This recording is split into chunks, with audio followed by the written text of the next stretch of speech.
भुज तालुका के दहनसारा गांव में गौहत्या के मामले को लेकर तनावपूर्ण स्थिति पैदा हो गई है। इस मुद्दे पर हिंदू और मुस्लिम समुदाय के नेताओं ने भुज में पश्चिम कक्ष के एसपी के पास शिकायत दर्ज कराई। शिकायत में कहा गया है कि गौहत्या के मामले में कोली समुदाय के कुछ युवकों को गिरफ्तार किया गया है, लेकिन साथ ही यह आरोप भी लगाया गया है कि मुसलमान समुदाय के युवकों को भी निशाना बनाकर कार्रवाई की जा रही है।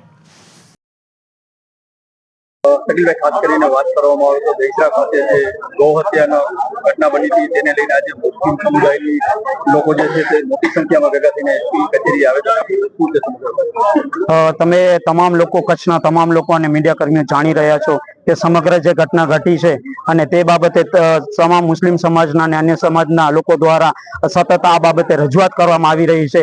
ત્યારબાદ મારા દ્વારા એ બાબતે એક એલાન કરવામાં આવ્યું હતું કે જો આ બાબતે કોઈ કાર્યવાહી કરવામાં નહીં આવે તો અમે એસપી સાહેબ કચેરીનું ત્યાં કને ઘેરાવ કરશું અને જવાબ માંગશું અને વિથ પ્રૂફ જે અમારી પાસે છે એ સાથે અમે રજૂઆત મૂકશું.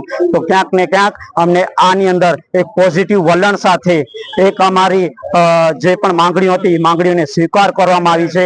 આ એક જીત છે સમાજના ઇતિહાસની, આ જીત છે સમાજની એકતાની, આ જીત છે સમાજના હરેક વ્યક્તિની જેમણે આ બાબતે આ મેટરમાં અમારું સાથ આપ્યું. આ જીત છે એ તમામ અમન પરસ્ત હિન્દુ ભાઈઓની જે અમારી વહારે ઉભા, જે અમારી સાથે ઉભા, એ રબારી સમાજ હોય, ચાહે પટેલ સમાજ હોય, ચાહે મહેશ્વરી સમાજ હોય, ચાહે જાડેજા સમાજ હોય, એ તમામ લોકો અમારી વહારે ઉભા છે. અને હું એમને પણ વચન આપ્યો છું કે જો કાલે ઉપરવાળું ન કરે આવી કોઈ ઘટના ઘટે છે અને ક્યારે પણ આવી પવિત્ર વસ્તુમાં ક્યારે પણ એવું કોઈ પણ આરોપી તરીકે મુસ્લિમ ધર્મનો વ્યક્તિ હશે તો અમે અમારા હિન્દુ ભાઈઓ સાથે હોશું.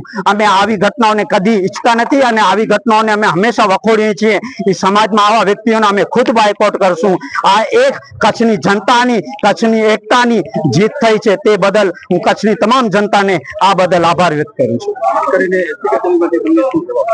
એસપી કચેરીમાં જે અમારી જે 4 માંગો હતી લગાતાર કે જે પોલીસ કર્મી છે એના ઉપર કાર્યવાહી કરવામાં આવે તો એ માંગણીઓને એનું અમારું પોઝિટિવ જે વલણ એમનું હતું કે જોયું કે કેવી રીતે છે. મેં 18 કોલ ડિટેલ જે આ પોલીસ કર્મીની જે છે એ આ જે આરોપીઓ પકડાય છે એની પાસે છે અને જે ફરિયાદ કરી છે કિરણ કુમારે, આ કિરણ કુમાર દ્વારા એ જે ફરિયાદ કરવામાં આવી છે એની પાસે રાત્રે 1 વાગ્યાથી 1, 2 કે 3 નહીં પૂરેપૂરા 18 કોલ આ આરોપી પાસેથી નીકળ્યા છે એની કોલ ડિટેલમાં.